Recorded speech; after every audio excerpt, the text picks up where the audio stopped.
السلام علیکم. زه انجینر فضل محمد دانش یم. تاسو ته په دې ویډیو کې ښه راغلاست وایم. دا د مایکروسافټ د وینډوز 10 لیکچر نمبر 5 یا 5م درس دی او په تیر درس کې موږ تاسو د مایکروسافټ د وینډوز 10 لیکچر نمبر 4 یا 4م درس باندې خبره کړې وه. په لاست پریویس کلاس کې یا په تیر درس کې موږ تاسو د مایکروسافټ د وینډوز 10 نه د پاپ اپ مینیو هغه پاتې کمانډز یا پاپ اپ مینیو هغه کمانډ چې موږ سره په تیر درس کې لیکچر نمبر 1 نه پاتې یو لیکچر نمبر 2 نه پاتې یو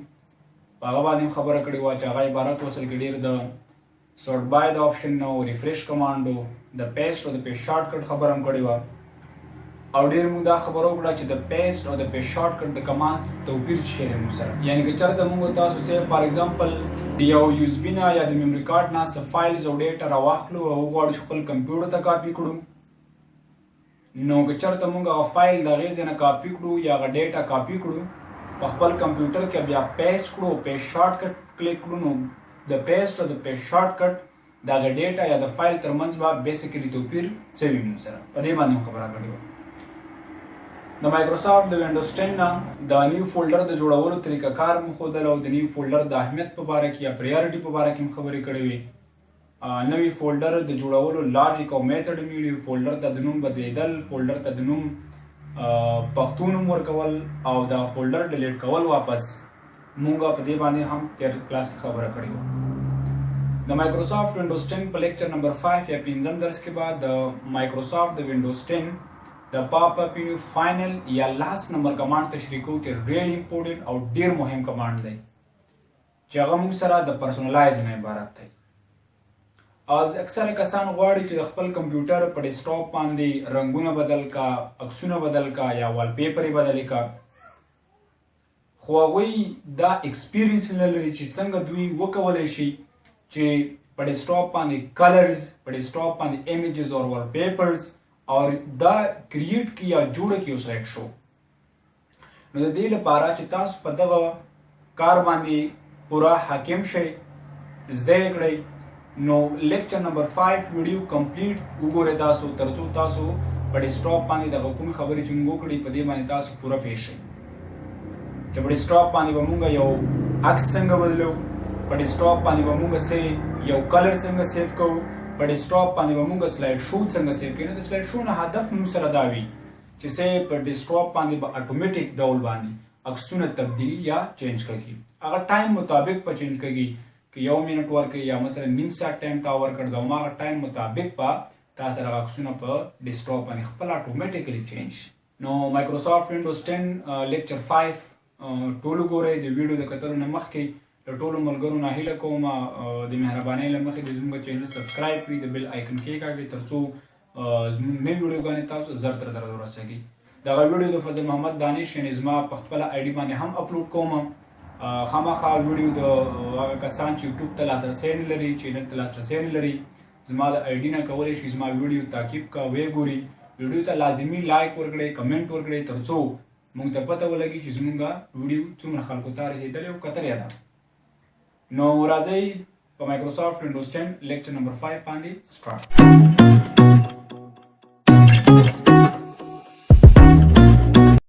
دا د مایکروسافټ وینډوز 10 لیکچر نمبر 5 یا 5م درس دی.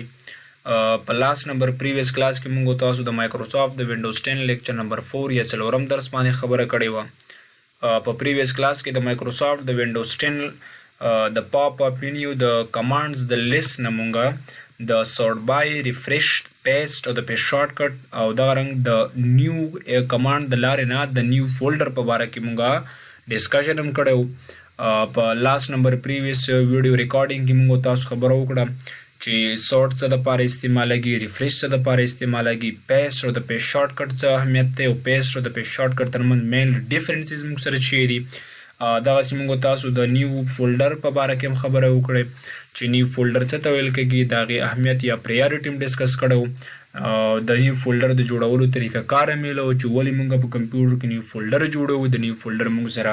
څه کار دی که چېرته په یو کمپیوټر کې فولډر جوړ نه شي نو موږ ته به څه مشکل جوړ وي او دغه رنګې د فولډر د ډیلیټ کولو دغسې د فولډر ته د پښتو او د انګلیسي د نوم ورکولو په لاجیک او په میتھډ باندې موږ کار کړو. راځو نن موږ تاسو د سی فار ایگزامپل د مایکروسافټ یعنی موږ تاسو نن د say for example د مایکروسافټ وینډوز 10 لیکچر نمبر 5 ته راځو یا 5م درس ته راځو او په 5م درس کې به موږ تاسو یاد ساتئ really simple د پاپ اپ منیو یا د پاپ اپ لیست نه یا د منیو نه نننی آغاز یاد ساتئ د پرسونلایز د آپشن نه ډیسکس کوو چې پرسونلایز آپشن اصل کې موږ سره څه کار تر سره کوي او پرسونلایز موږ سره پریارټي یا اهمیت شی دی نو راځو پرسونلایز ته نو موږ دا ویلی شو چې پرسونلایز say for example has taken from personal دا اصل کې موږ سره اخیستل شوی د څه شي نه د پرسونل نه یعنی پرسونلایز مین پرایویټ معنا یا مثلا سمپل لهجه باندې موږ ویلی شو taken from personal پرسونلایز کار څه تر سره کوي پرسونلایز از یوز استعمالږي say for example to change a computer really simple background picture background چې موږ د کمپیوټر هغه بدلو background نه هدف موږ سره څه وي یعنی د کمپیوټر ډیسکټاپ باندې چې کله موږ څه غواړو بدل کړو نو هغه یاد ساتئ د مایکروسافټ د وینډوز 10 نه موږ بیا د پرسونلایز له کمانډ نه ګټه اخلو say د کمپیوټر پر بیکګراوند باندې لکه say for example که تاسو غواړئ کلر بدل کړئ یا say غواړئ امیج بدل کړئ یعنی مطلب وال پیپر بدل کړئ نو دغه کار د اجرا کولو د وجې نه د مایکروسافټ د وینډوز 10 د پرسونلایز له کمانډ نه ګټه اخلو so somebody can ask you a question how I can change my computer desktop background just you can tell him that just go to personalize and then you can really set your desktop manually نو زه به راشم دې ځنه د ډیسکټاپ د پاپ اپ منیو ته به راشم زه به رایټ کلیک واخلم دې ځنه ریلی سمپل میکانیزم جسټ بیا به راشم دې ځنه ګورئ موږ سره یو کمانډ شته دی پرسونلایز یعنی کله چې موږ تاسو د مایکروسافټ وینډوز 10 په دغه کلاس کې ګورئ د پاپ اپ منیو ته راشو په دې کې ګوره موږ سره یو کمانډ لاندې اخرنی شته چې یاد ساتئ د دغه کمانډ نه موږ سره پرسونلایز دی زه به راشم په دې پرسونلایز باندې که تاسو چېرته کلیک واخلئ د مایکروسافټ وینډوز 10 په دغه کلاس کې نو ګوره پرسونلایز نه بعد تاسو سره جنرل دغه سیټینګ راځي په دې سیټینګ کې دا د پرسونلایز هغه ډایلاګ منیو دی چې موږ سره کومه ډسپلی شوه په دې کې موږ سره ډیفرنٹ ټایپ اف کمانډز دي چې ډومبنی کمانډ دی وګورئ موږ سره بیکګراوند دی بیا په بیکګراوند کې یاد ساتئ موږ سره پریویو آپشن دی بیا پریویو کې دننه بیکګراوند خبره ده بیا دغسې چوز خبره ده او بیا په دغه کې لاندې موږ سره براوز دی او دغسې چوز فټ دی we have some different type of commands the first number option background and this is called preview preview چې دا کوم ته څه ښکاري په دې ځای کې دا اصل کې ډېر زموږ مینلی هغه اوریجنل ډیسکټاپ بیکګراوند موږ ته ډسپلی کوي وایي ته چې کله په ډیسکټاپ باندې کوم تغیرات راوړي یا مثلا کوم چینجز راوړي نو له دې نه مخکې چې دا وینډو ته کلوز کړي نو باید تاسو سره وګوره کوم مطلب پکچر یا مثلا کلر چې تا په ډیسکټاپ باندې سیف کړ د هغه ریزلټ باید ته دلته وګوري نو هغه ریزلټ کتلو د وجې نه وګوره یاد ساتئ مونږ هغه ډیسکټاپ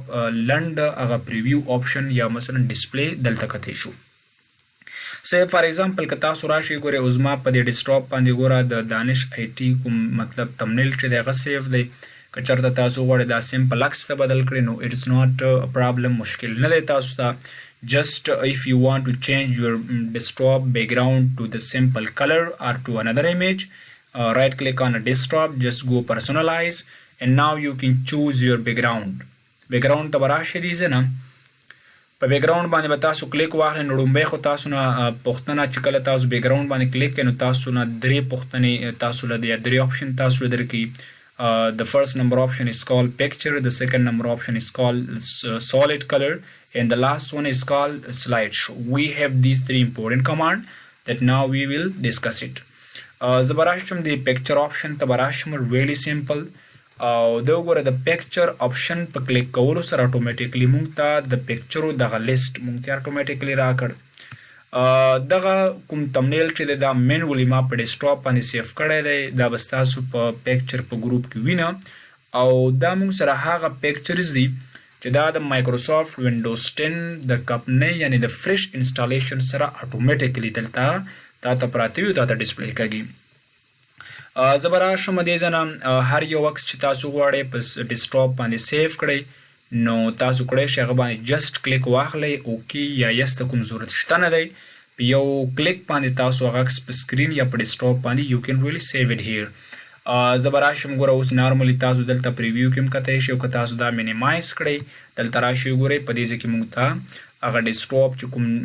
دی نو هغه موږ ته ډسپلی کوي.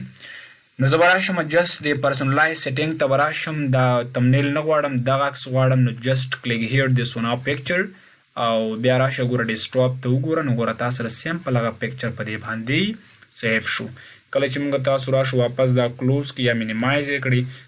نو ګوره په مخکې ټایم کې چې دی یا په لاست ټایم کې موږ سره په دې باندې د دانش آی ټي تمنیل سیو و خو اوس ګوره موږ سره سیمپل د ډیسکټاپ هغه خپل ایمیج یا وال پیپر سیف شو کوم چې د مایکروسافټ وینډوز 10 خپل وو.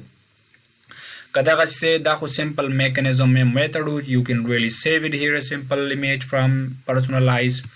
دلته راشه ګوره که دا سیف کول غواړئ یو کین ریلی سیو اټ هیر او بیا راشه بیک واپس ګوره دلته موږ ته ښکاري.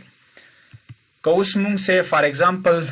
دلته راشو دې ځای نه لکه سه زه به راشم ډیسکټاپ ته دې ځای نه هغه ته دس پی سي ته به راشم جسټ آی کین ریلی کم ټو دس پی سي او بیا به راشم ګوره دې ځای نه د پکچرز ته به راشم سه فار ایگزامپل په دې پکچرز کې یا مثلا ای ډرایو ته راغلم دې ځای نه آی هاف ټو ریلی کلیک جسټ ای ډرایو اور ډي بیا به راشم دې ځای نه ګوره ګرافیک فولډر ته او بیا به راشم ګوره دې ځای نه واپس یو د فولډر ته به راشم سه فار ایگزامپل I have to really just Nazian Institute دلته براشم ګوره say for example یو وال پیپر که تاسو ګوره یو ایمیج وي ته غواړئ هغه ایمیج راواخلي او په خپل ډیسکټاپ باندې سیف کړئ نو هم ته کولی شي.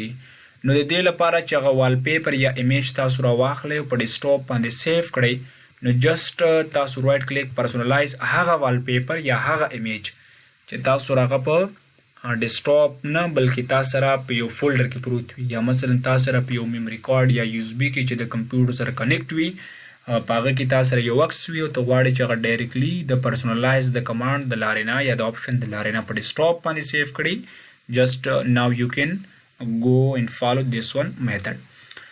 راش بشم ګوره پرسنلایز آپشن ته براشم جسټ ریلی کلیک پرسنلایز آپشن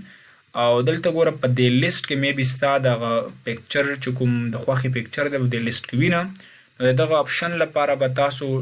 فرست ټایم دپاره پکچر انتخابوئ بیا به راشئ براوز آپشن ته براوز مین خلاصول. زه به راشم براوز ته دې ځای نه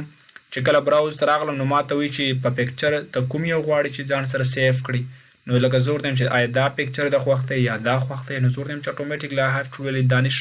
آی ټي یا جی پی جي په نوم باندې دا عکس ما سره دی دا ګوره اوس په کوم فولډر کې پروت دی دا مثلا په دس پی سي په پکچر فولډر کې پروت دی داسې نه چې ستا عکسونه په پکچر فولډر کې وي او ته راغلی ډیسکټاپ او یا ډاکومنټ کې ته ګورې نو دغسې بیا ستا هغه پکچر نشي پیدا کېدی نو جسټ کلیک آن د سپیسیفیک فولډر یا په محدود فولډر ته به لاړ شئ په هغه باندې به کلیک کړئ تر څو ستا دا فولډر سلیکټ شي بیا به راشئ په هغې کې به پکچرز وي هغه نه به یو پکچر سلیکټ کړئ او ګوره اټومیټیکلی به د اوپن یا د ډبل کلیک په ذریعه باندې هغه پکچر په ډیسکټاپ باندې تاسو سره سیف شي. که واپس بیک شم دې ځای نه او اګین راشم ډیسکټاپ ته مخکې ګوره لکه لاست ټایم کې مطلب موږ سره کوم چې پکچر و هغه ختم شو په هغه باندې ګوره زموږ د خوښې هغه مینول ټمنیل یا پکچر ایمیج یا وال پیپر چې موږ سره په یو فولډر کې و د پرسنلایز نه موږ په ډیسکټاپ باندې هغه اټومیټیکلی سیف کړ. که بیا راشم دې ځای نه ګوره جسټ ریلی فالو دس ون میتھډ پرسنلایز ته به راشئ دې ځای نه چې کله موږ پرسنلایز ته راغلو دې ځای نه نو ګوره په پرسنلایز کې بیا که دې ځای نه براوز ته راشئ اګین او سه بیا په بل فولډر کې یو پکچر ولرئ نو جسټ سلیکټ او چوز ا پکچر یا ډبل کلیک پکچر به د اټومیټیکلی د لیست ته راشي او په ډیسکټاپ باندې به تاسو سره اټومیټیکلی سیف شي. This was the first method of picture to save on a desktop. راځو سټیپ نمبر سیکنډ ته لکه سه سټیپ نمبر سیکنډ کې موږ دا زده کوو میبي یو کس موږ نه کوېسچن وکړه چې دا لاجیک یا میتھډ خو ډېره اوږده ده چې زه لومبی راځم پرسنلایز ته او بیا راځم براوز ته بیا ځم هغه سپیسیفیک فولډر ته او بیا پکچر سلیکټ کوم او بیا ډبل کلیک کوم یا اوپن کوم بیا په ډیسکټاپ باندې راځي دس از ا ریلی لانګ میتھډ. آیا داسې موږ سره یو سمپل اسانه میتھډ شته دی چې زه کله یو میموري کارت ته چې د کمپیوټر سره کنیکټ وي یا مثلا یو اس بي ته یا هغه فولډر ته چې په هغه کې ایمیجز وي زه هغه ته لاړ شم او هغه د خوښې پکچر ما چې همالته زه سلیکټ کړم د هغه ځای نه ډایرکټلی په ډیسکټاپ باندې سیو کړم. Yes, we have this short method. Just د دې میتھډ دپاره به تاسو راشئ دې ځای نه د سپیسي به راخلاصه کړئ او بیا به راشئ ګوره کوم فولډر کې چې تاسو مثلا امیجز وي لکه سیم ما سره هماغه پکچرز په فولډر کې یو څو امیجز شته دی. زه به په هغه امیج باندې ګوره رایټ کلیک او دا به زه دې ځای نه اوپن کړم. کله چې اوپن کړ لومبۍ خو دا تا ته پریویو شو چې مطلب تا سره دا امیج په دغه بڼه یا دغه امیج تا سره دی. آیا ته غواړې چې همدغه امیج سیف کړې په ډیسکټاپ باندې؟ نو زه ورته وایم چې یس د امیج د سیف کولو دپاره ګوره جسټ مونږ په دغه امیج باندې رایټ کلیک کوو او بیا جسټ آی هاف ټو ریل کلیک آن سیټ آز او په سیټ آز کې به تاسو دلته راشئ سیټ آز بیکګراوند په دې آپشن باندې به کلیک واخلئ. چې کله تاسو په دغه آپشن باندې کلیک وکړ نو ګوره اتومیټیکلی دغه پکچر بدون له دې نه چې تاسو پرسونلایز ته لاړ شئ بیا براوز ته لاړ شئ بیا پکچر فولډر ته راشئ او بیا یې اوپن کوئ یا چوز کوئ بغیر د کوم مشکل نه تا ته هغه پکچر اتومیټیکلی دې ځای کې ګوره په ډیسکټاپ باندې سیف شو. اټ از ناٹ ا لانګ میتھډ, دیس از ا ریلی شارټ میتھډ, یو هیو ټو فالو دیس ون میتھډ. راځم اگین پرسونلایز کې موږ نور کارونه تشریح کوو. پرسونلایز ته به راشم دې ځای نه آی هاف ټو ریلی کلیک آن پرسونلایز آپشن. دلته ګوره د بیکګراونډز مثلا د پریویو د پکچر سیف کول د براوز په آپشنو باندې تاسو پیښ شوئ. راځو لاندې یو آپشن دی ویچ از کال چوز ا فټ. په دې کې انټرنل بیا موږ سره مختلف ټایپس آف کمانډ دي لکه فل, فټ, سټریچ, ټایل, سنټر, سپین. وی هیو سم دیز about 6 commands. really important these command. اکثره دا کمانډ مونږ د پکچر سټایل لپاره استعمالو په ډیسکټاپ باندې د پکچر د ریسایز کولو دپاره مونږ دا پنځه شپږ آپشن استعمالو. what do you mean by this one option؟ د دې آپشنو هدف دا دی په دې کې فلم دی, فیټم, سټریچ, ټایل, سنټر اینډ سپین آن سو آن. راځم په دې کې مونږ سره د آپشنو هدف دا دی سم ټایم مونږ د فیسبوک نه یا مثلا د موبایل نه یو پکچر کمپیوټر ته کاپي کړو نو بیا هغه پکچر چې کله مونږ راواخلو او په ډیسکټاپ باندې مونږ سیف کړو لکه سیف فار ایگزامپل مونږ یو پکچر زموږ ډیسکټاپ دی مونږ یو پکچر راواخیسته او په دې ډیسکټاپ باندې مونږ د سیټ از ډیسکټاپ بیکګراوند د آپشن د لارې نه مونږ په ډیسکټاپ باندې کله د عکس سیف کړ کنه نو د عکس اصل کې ډیر په دې ډیسکټاپ باندې کمپلیټ یا فل نه راځي. اکثره یا رائټ سایډ ته یا لیفټ سایډ ته یا ډاون یا ټاپ یعنی آپ چې دی مطلب مونږ سره د دې سایډز خالی وي نو بیا که چېرته مونږ وغواړو چې همدغه امیج چې مونږ په ډیسکټاپ باندې سیف کړی دی دا نیمګړی دی مثلا په ډیسکټاپ باندې مونږ ته کمپلیټ نه دی راغلی نو د دغه پکچر د ریپیټیشن دپاره چې په ډیسکټاپ باندې ریپیټ شي یا دغه پکچر چې وړوکی دی په ډیسکټاپ باندې کمپلیټ تاسو غواړئ نو د دغه کمانډ یا د دغه د مقصد یا د ضرورت لپاره بیا مونږ او تاسو راځو په د چوز ا فټ آپشن کې مونږ راځو دې ځای نه ډیفرنٹ ټایپ آف کمانډ لکه فل باندې پکچر بیا د ډیسکټاپ کو وړوکی پکچر هم وي چې د ډیسکټاپ په منځ باندې وي په فل پکچر باندې راځي خو د پکچر کوالټي لکه دا مونږ سره لوس کېږي یا خراب کېږي ځکه چې د وړوکی پکچر نه چې کله غټ شي نو بدلا د اوریجنل کوالټي بیا د پکچر هغه دومره ښه نه وي. فټ مطلب پکچر به رایټ او لیفټ ته برابر وي ډاون او اپ ته بیا پکچر کم راځي. سټریچ باندې هم پکچر لکه اکثره پکچر چې مونږ فیل کړو بیا د پکچر هغه مهمې حصې بیا ورکې شي یا لیفټ سایډ ته یا رایټ سایډ ته مثلا هغه مونږ ته ښکاري نه. سټریچ بیا پکچر رایټ او لیفټ سایډونو ته په ډیسکټاپ باندې ورکوي نه خو دا بیا لکه پکچر په کوالټي کې ډیر زیات توپیر راوړي. ټایل آپشن چې دا د پکچر لکه د ریپیټیشن دپاره استعمالېږي میبي یو پکچر چې تا د پاسپورټ لپاره تذکرې لپاره جوړ کړی وي هغه په ډیسکټاپ باندې که سیف کړي ډیر سایز کې وړوکی وي نو هغه پکچر بیا ډیر ځلې مطلب که ته غواړې په ډیسکټاپ باندې ریپیټ راشي نو بیا ټایل آپشن باندې جسټ کلیک کوئ.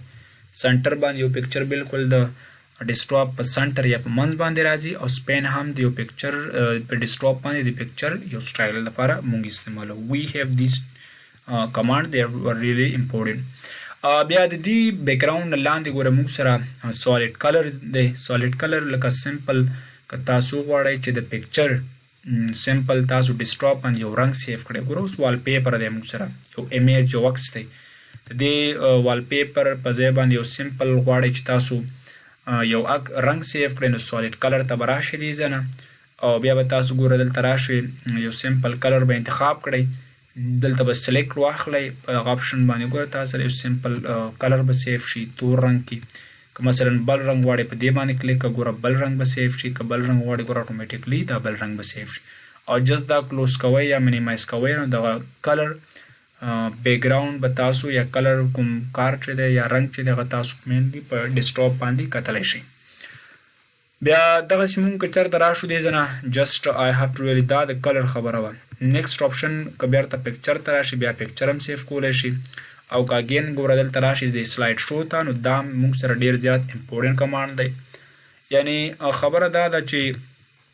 په دې باندې هم خبرې وکړو وټ از say فار ایگزامپل وټ از سلایډ شو دا سلایډ شو مونږ سره څه دپاره استعمالېږي وټ از سلایډ شو سلایډ شو څه هدف دی مونږ سره slide show یعنی if you say for example if you want که چېرته تاسو غواړئ to see that to change a computer say for example computer desktop background desktop say for example background images say that automatically نو د دې ایمیجز دغه بدلیدلو لپاره اتوماتیکلی چې تاسو په دې باندې ایمیج بدل کړئ بیا د هغه وجې نه مونږ موسټلی چې دی استعمالو سلایډ شو یعنی سلایډ شو سی فار ایگزامپل د دې مقصد لپاره مونږ استعمالو چې کله تاسو سم ټایمز فکر وکړئ چې په دغه ډیسکټاپ باندې د زما د وال پیپرز یا عکسونه اتوماتیکلی بدلېږي خپله باندې د وخت مطابق 2 منټه بعد نیم ساعت بعد لس دقیقې بعد د زما په کمپیوټر باندې د عکسونه اتوماتیک په خپله باندې بدلېږي نو بیا د دغه رنګ د عکسونو د بدلېدلو د وجې نه بیا مونږ اصل کې ډېر څه استعمالو سلایډ شو کمانډ نه ګټه اخلو سلایډ شو دپاره نوټ کې دا یاد ساتئ you have to say for example paste some images say for example some images in a folder د دې لپاره چې د سلایډ شو په دغه آپشن باندې کار وکړئ تاسو غواړئ چې مطلب د دې د لارې د عکسونه بدل شي د ډیسکټاپ په انټرفیس باندې نو د دې لپاره باید تاسو لومبی په یو فولډر کې یو څه ناڅه عکسونه واچوئ تر څو بیا هغه تاسو سره بدل شي لکه چې ما سره د سلایډ شو ته راغلم نو ما سره وي تر اوسه پورې سلایډ شو کې تاسو سره کوم فولډر انتخاب نه دی که بیا براوز ته راشئ دې ځای نو دلته به تاسو هغه فولډر چې په هغې کې تاسو عکسونه پیسټ کړي وي فولډر به سلیکټ کړئ بیا به چوز ته راشئ نو په اتوماتیک ډول باندې به دا چوز شي بیا به ستا په ډیسکټاپ باندې عکسونه اتوماتیک بدلېږي بدون له دې نه چې ته پرسنلایز ته لاړ شئ بیا عکس بدل کړي په خپله به بدلېږي خو دلته لاندې سیټینګ کې موږ سره د براوز نه لاندې چې دی هغه د ټایم خبره ده یعنی مطلب دا دی اوس موږ سره د دې کمپیوټر لپاره ټایم چې دی 30 منټس 30 منټه دي که بیا چېرته سې فار ایگزامپل موږ سره د دغه ټایم کم شي نو کړی شي د دې ټایم هم کمولی شئ تاسو جسټ راشئ ګوره ټایم څومره ورکوئ سی 1 منټ نه کم نشئ ورکولی 10 منټ 30 منټ 1 اور 6 اور 1 ډے بس څومره چې تاسو وغواړئ هغه ټایم مطابق تاسو کړی شئ بدل کړئ او دا هماغه چوز ا فټ سټایل خبره ده نو دا موږ سره د پرسنلایز د آپشن د لارې نه په ډیسکټاپ باندې د عکسونو بدلیدل یا سمپل د رنګ بدلیدلو د فولډر نه به پکچر څنګه سیف کوئ او مثلا د یو اس بي یا میموري کارډ کې چې پکچر وي هغه تاسو راخلاص کې څنګه به سیف کوئ دا د پرسنلایز آپشن لومړنی درسو په راتلونکي لیکچر نمبر 6 پکې به موږ تاسو د پرسنلایزیشن پاتې کمانډز زده کوو چې هغه کلرز لک سکرین تیم سټارټ دی نو په دې باندې به انشاءالله چې په راتلونکي درس کې خبره کړو نو دا د ننني لیکچر لپاره همدومره کافي وه نیکسټ لیکچر کې به بیا انشاءالله چې لیکچر 6 شروع کوو نو له تاسو ټولو یوه هیله کوم چې زموږ یوټیوب چینل هم نوي سبسکرایب کړئ د مهربانۍ له مخې یوټیوب چینل سبسکرایب کړئ د بیل آیکن کېکاږئ تر څو زموږ د نوي ویډیوګانو نه په وخت باندې خبر شئ بل دغه موږ چې کوم درس د فیسبوک آی ډي د لارې نه اپلوډ کوو نو زموږ یوازینی هدف دا دی چې هغه زده کوونکي هغه د کمپیوټر د زده کړې مینوال چې د کمپیوټر سره غواړي مینه لري غواړي چې کمپیوټر زده کړه په اسانه په ساده لهجې سره او غواړي چې کمپیوټر کې پرمختګ وکړه د کمپیوټر ساینس مطابق مختلف ټاپکونه زده کړه نو هغوی دپاره موږ دغه ویډیو راخلو دا په خپله فیسبوک آی ډي باندې هم زه اپلوډ کوم په یوټیوب چینل کې د دې مکمل پلی لیسټ او دغسې ویډیوز موږ سره شته دی نو کوشش وکړئ زمونږ ویډیو ته په فیسبوک باندې لایک ورکړئ، کمنټ وکړئ، خپل نظریات هم پرېږدئ ترڅو موږ ته پته ولګي چې زمونږ ویډیو څومره خلکو تعقیب کړې ده، څومره کسانو کتلې ده. که په ویډیو باندې کومه نیوکه لرئ، کومه غوښتنه لرئ، موږ ته په کمنټ کې ولیکئ او انشاءالله چې موږ کوشش کړو چې د کمپیوټر ساينس مطابق په مختلفو موضوعاتو باندې تاسو ته کار ترسره کوو. داسې هم تاسو یادونه هم کړې ده چې د انګلیسي په برخه کې موږ تاسو ته انشاءالله چې مختلف پروګرامونه په نظر کې نیولي دي، په انګلیسي باندې به هم تاسو ته موږ کار شروع کوو د خیره.